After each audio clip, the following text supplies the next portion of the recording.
Zdravím vás, realitní přátelé.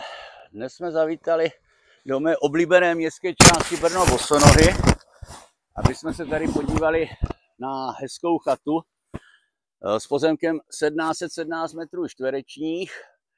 A než jsme dali dohromady náš filmový ansábl s dronama a s kameramanama, tak se nám to podařilo díky našim práci s poptávkou a našimi zájemci, který evidujeme o nákup chaty se zahradou, prodat to na dobrou druhou prohlídku. Čili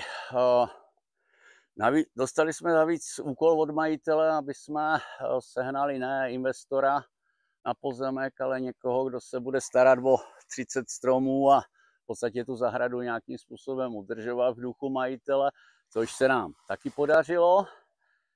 A dneska už mě nezbývá, než dostříhat poslední realitní metr. No, bych musel mít nabitou nabíječku pořádně.